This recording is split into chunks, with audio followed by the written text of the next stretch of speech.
नमस्कार श्रोता बंधुरा गल्पेर आसरे सबाइके स्वागत। सकलेर कुशल कामना करे आजकेर गल्प शुरू करछि। सत्यि भूतेर गल्पे आज दशम पर्व। आज आमी आपनादेर शोनाबो विभूतिभूषण बंदोपाध्यायेर कलमे एकटी भौतिक गल्प गंगाधरेर विपद। गल्पटी शेष पर्यन्त शोनार जन्य सकलेर काछे अनुरोध रइल।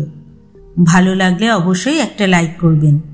आपनादेर एकटा लाइक आमाके अनेक मोटिवेट करे एरकम आरो भालो भालो गल्प आपनादेर सामने पाठ करार।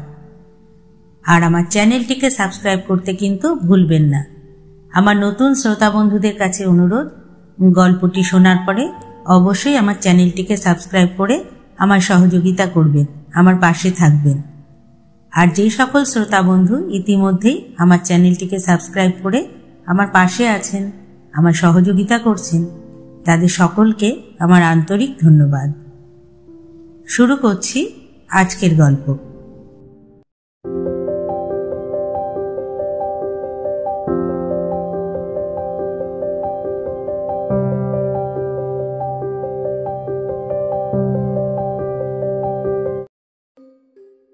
अनेक दिन आगेर कथा। कलकाताय तखन घोड़ाय टाना ट्राम चले। से समय मशला पोस्तार गंगाधर कुंडुर छोटोखाटो एकखाना मशलार दोकान छिलो। गंगाधरेर देश हुगली जेलाय चापाडांगार काछे। अनेक दिनेर दोकान। जे समयेर कथा बोलछि गंगाधरेर बयस तखन 50-एर ओपर, किन्तु शरीरटा तार भालो जाच्छिलो ना। नाना रकम असुखे भुगत प्राय। तार ओपर व्यवसाय किछु लोकसान दिए लोकटा एकेबारे मुषड़े पड़ेछिलो। दोकान घरेर भाड़ा 2 मास बाकी, महाजनेर देना घाड़े। दुपुरबेला दोकाने बसे थेलो हुको हाथे से निजेर अदृष्टेर कथा भाबछिलो। आज आबार सन्ध्यार समय गोमस्ता आसबे, भाड़ा दिते बोले शासिये गियेछे। कि बला जाय ताके?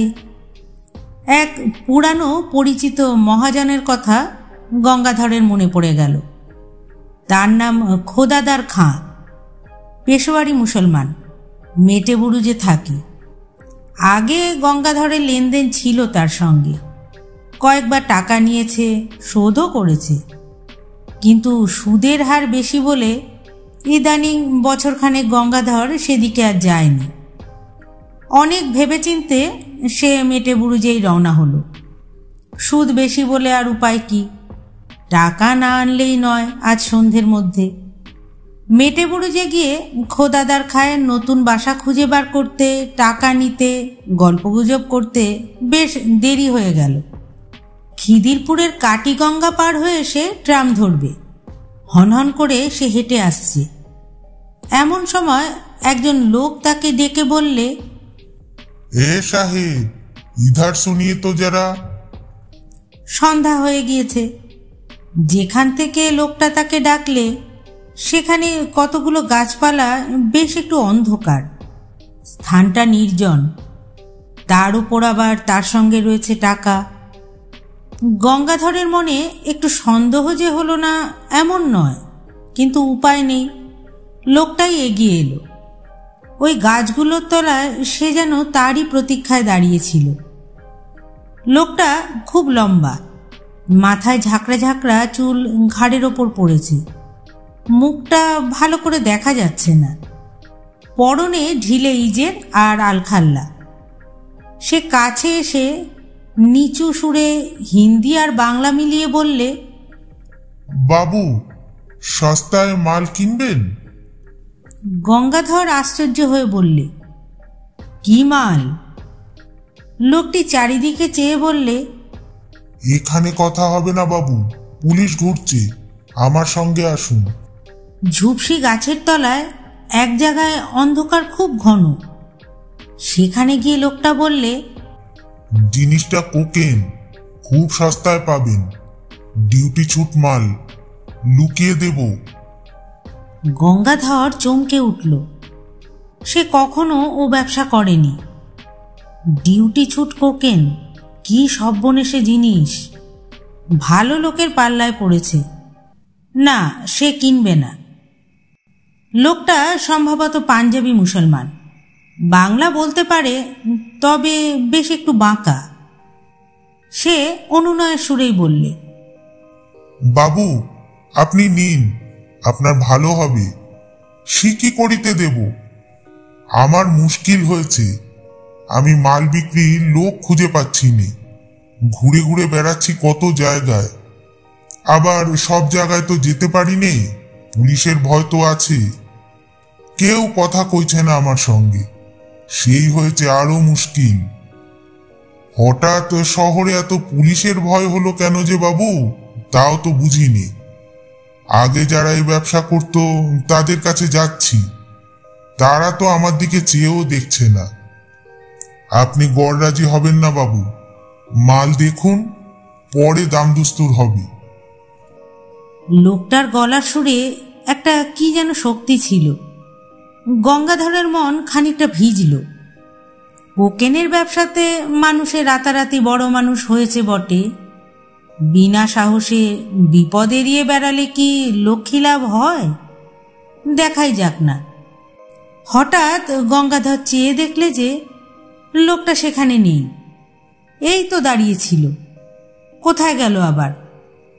পাছে কেউ শোনে সেই ভয়ে বেশি জোরে ডাকতেও সাহস পেল না। চাপা গলায় বাংলা হিন্দিতে ডাকলে, কোথায় গিয়া খাঁ সাহেব? এদিকে ওদিকে চাওয়ার পর সামনে চাইতেই দীর্ঘাকৃতি আলখাল্লাধারী খাঁ সাহেবকে দাঁড়িয়ে থাকতে দেখা গেল। গঙ্গাধর বললে, জলদি বলো, রাত হো গিয়া, অনেক দূর জানে হোগা। কি একটা যেন ঢাকবার জন্য লোকটা প্রাণপণে চেষ্টা করছে। বললে, আমার সঙ্গে এসো, মাল দেখাবো। দুজনে কাটিগঙ্গার ধারে ধারে অনেক দূর গেল। যে সময়ের কথা বলছি তখন ওদিকে অত লোকজন ছিল না। মাঝে মাঝে জোয়ার নেমে যাওয়ায় বড় বড় ভর আর নৌকো ডাঙার কাদার ওপরে পড়ে আছে দু একটা করাতের কারখানা, তাও দূরে দূরে। জলের ধারে নোনা চাঁদা কাটার বন। পেছনে অনেক দূরে খিদিরপুর বাজারের আলো দেখা যাচ্ছে। পথে যেতে যেতে খাঁ সাহেব একটা বড় অদ্ভুত প্রশ্ন করলে। গঙ্গাধরের দিকে চেয়ে বললে, আমায় দেখতে পাচ্ছ? গঙ্গাধর বললে, কেন পাবো না? এমন বয়স এখনো হয়নি যে এই সন্ধেবেলাতেই চোখে ঠাউর হবে না। এবার গঙ্গাধর জিজ্ঞাসা করলে, তোমার ডেরা কোথায় খাঁ সাহেব? লোকটা চকিতে পিছন ফিরে সন্দিগ্ধ দৃষ্টিতে চেয়ে বললে, কেন? সে তোমার কি দরকার? পুলিশে ধরিয়ে দেবে ভেবে যদি থাকো তবে সে ভালো হবে না যেন। আমি মাল দেব, তুমি টাকা দিবে, মাল নিয়ে চলে যাবে। আমার বাসার খোঁজে তোমার কি কাজ? লোকটার চোখের চাহনি কি অদ্ভুত। গঙ্গাধর অস্বস্তি বোধ করল। মুখ ভালো দেখা যায় না, কিন্তু ওই চোখ দুটোতে যেন ইস্পাতের ছুরি ঝলসে উঠল। সঙ্গে তার টাকা রয়েছে। এই অবস্থায় একজন সম্পূর্ণ অপরিচিত অজ্ঞাত কুলশীল লোকের সঙ্গে একাই সন্ধ্যাবেলায় এত দূরে সে এসে পড়েছে। লোভে মানুষের জ্ঞান থাকে না, তার ভেবে দেখা উচিত ছিল। কিন্তু যখন এসেই পড়েছে তখন আর উপায় কি? বিশেষত সে যে ভয় পেয়েছে, এটা না দেখানোই ভালো। দেখালে বিপদের সম্ভাবনা বাড়বে বই কমবে না। ছুরি বার করে বসলে তখন আর উপায় থাকবে না। অনেকটা দূরে গিয়ে মাঠের মধ্যে একটা গুদাম ঘর। একটা গাছের গুড়ি পড়ে আছে গুদাম ঘরের দরজা থেকে একটু দূরে। তার উপর গঙ্গাধরকে বসতে বলে লোকটা কোথায় চলে গেল। গঙ্গাধর বসে চারিধারে চেয়ে দেখল। গুদাম ঘরের আশেপাশে সর্বত্রই আগাছার অনুচ্চ জঙ্গল। নিকটে কোথাও লোকজনের সারা শব্দ পর্যন্ত নেই। অন্ধকার হলো মাঠের মধ্যে বলে অন্ধকার ততটা ঘন নয়। সে পাতলা অন্ধকারে চেয়ে দেখলে গঙ্গাধরের মনে হলো গুদামঘরটা বেশ পুরানো এবং যেন অনেক কাল অব্যবহার্য হয়েই পড়ে আছে। বাঁশের বেড়া খসে পড়েছে, জায়গায় জায়গায় চালের খোলা উড়ে গিয়েছে। সামনের দোরটা তো উই ধরা, ভেঙে পড়তে চাইছে যেন। গঙ্গাধরের কেমন একটা ভয় হলো। কেন যে সে এলো এই সন্ধ্যায়? এরকম জায়গায় একা মানুষে আসে, বিশেষ করে এতগুলো টাকা সঙ্গে করে? সে আসতো না কখনোই। সে কলকাতায় আজ নতুন নয়, তার উপরে আবার ঝুনো ব্যবসাদার। বাংলাদেশ থেকে তো সে নতুন আসেনি। কিন্তু ওই লোকটার কথার সুরে কি যেন একটা জাদু আছে, গঙ্গাধরকে যেন টেনে এনেছে। সাধ্য ছিল না তার, সে ওখান থেকে এড়িয়ে চলে যায়। এ কথা এখন তার কেন মনে হলো? হঠাৎ অন্ধকারের মধ্যেই খাঁ সাহেবের মূর্তি দেখা গেল। লোকটার যাওয়া আসা এমন নিঃশব্দ আর এমন অদ্ভুত ধরনের, যেন মনে হয় অন্ধকারেও চেহারা মিলিয়ে গিয়েছিল, আবার ফুটে বেরুলো। কোথাও যে সে চলে গিয়েছিল এমন মনে হয় না। খাঁ সাহেব দোর খুলে গুদাম ঘরে ঢুকল। গঙ্গাধরকেও যখন পেছনে পেছনে আসতে বলল, তখন ভয়ে গঙ্গাধরের হাত পা ঝিমঝিম করছে, বুক ঢিপ ঢিপ করছে।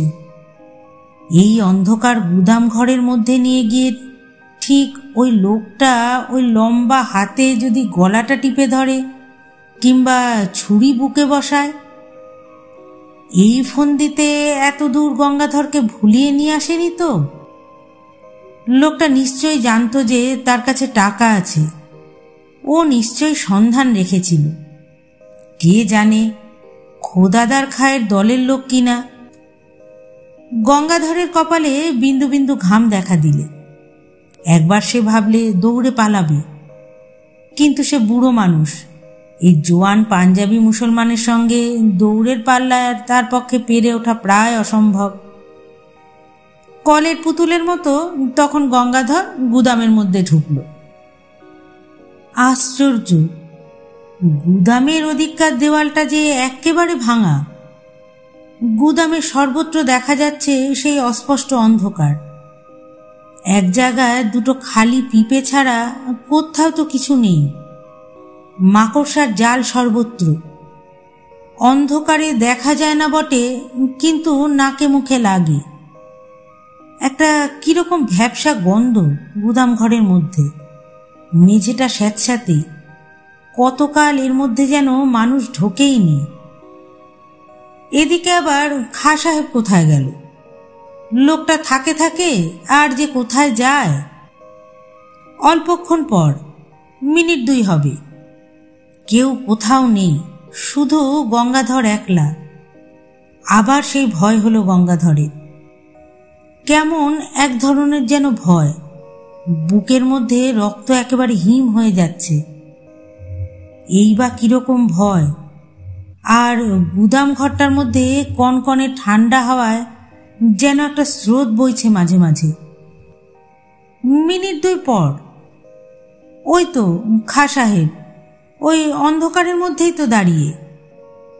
হঠাৎ আবার একটা অদ্ভুত কথা বললে খাঁ সাহেব। সে বললে, তুমি কালা নাকি? এতক্ষণ কথা বলছি, শুনতে পাচ্ছ না? কথার উত্তর দিচ্ছ না কেন? কোকেন যে জায়গায় আছে সেটা তো বললাম, তা দেখতে পেয়েছো? শাবলের চার দিয়ে তো তুলতে বললাম। ওই পিপে দুটো হাঁ করে সঙ্গের মতো দাঁড়িয়ে আছো কেন? বারে, এ কথা কখন বলেছে লোকটা? পাগল নাকি? গঙ্গাধর কেমন ভ্যাবাচাকা খেয়ে গিয়েছে। মুড়ের মতো দৃষ্টিতে চেয়ে বললে, কখন তুমি দেখালে কোকেনের জায়গা? কই, কোথায় শাবল? কথা বলতে বলতে গঙ্গাধর সম্মুখের খাঁ সাহেবের মুখের দিকে চাইলে। সঙ্গে সঙ্গে তার মনে হলো তার বিভ্রান্ত বিমূঢ় আতঙ্কাকুল দৃষ্টির সামনে খাঁ সাহেবের মুখ, গলা, বুক, হাত, পা, সারা দেহটা যেন চুরচুর হয়ে গুড়িয়ে গুড়িয়ে পড়ছে। সব যেন ভেঙে ভেঙে বাতাসে উড়ে উড়ে যাচ্ছে।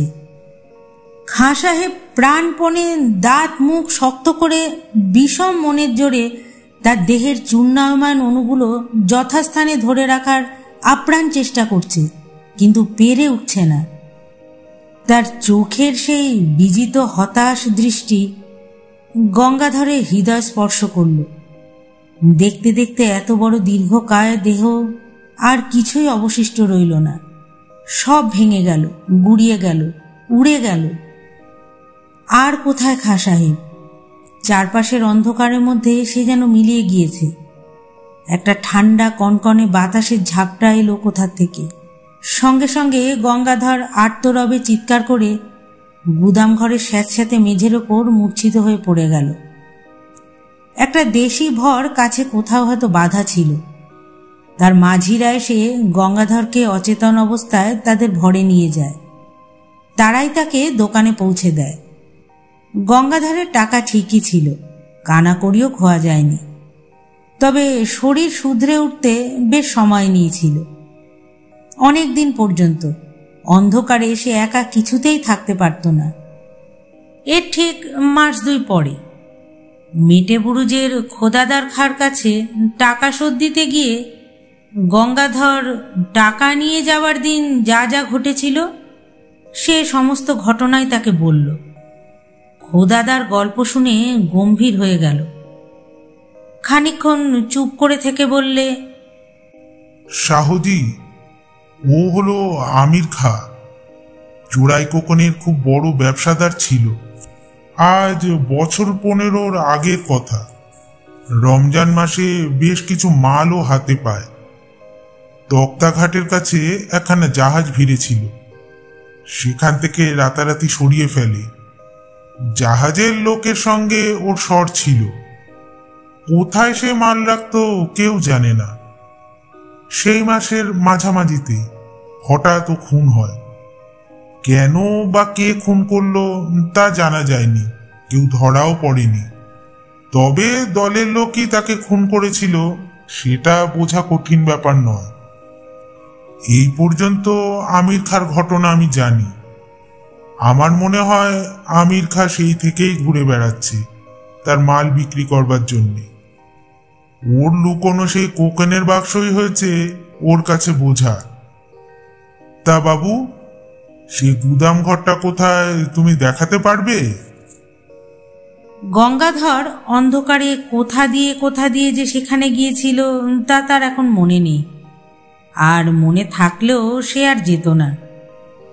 পথে আস্তে আস্তে গঙ্গাধরের মনে পড়ল, পুরানো ভাঙা গুদাম ঘরটার অস্পষ্ট অন্ধকারের মধ্যে আমির খাঁয়ের মুখের সেই হতাশ আর অমানসিক চেষ্টা করেও হেরে যাবার দৃষ্টিটা। হতভাগ্য কি এতদিনেও বোঝেনি সে যে মারা গিয়েছে? এ উত্তর কে দেবে? ভগবান তার আত্মাকে শান্তি দিন। গল্পটি এখানেই শেষ হলো। ভালো লাগলে অবশ্যই লাইক করবেন, শেয়ার করবেন আর কমেন্ট করবেন। আর আমার চ্যানেলটিকে সাবস্ক্রাইব করে আমার পাশে থাকবেন। আবার আসবো আমি এইরকমই আর একটি গল্প নিয়ে। ধন্যবাদ।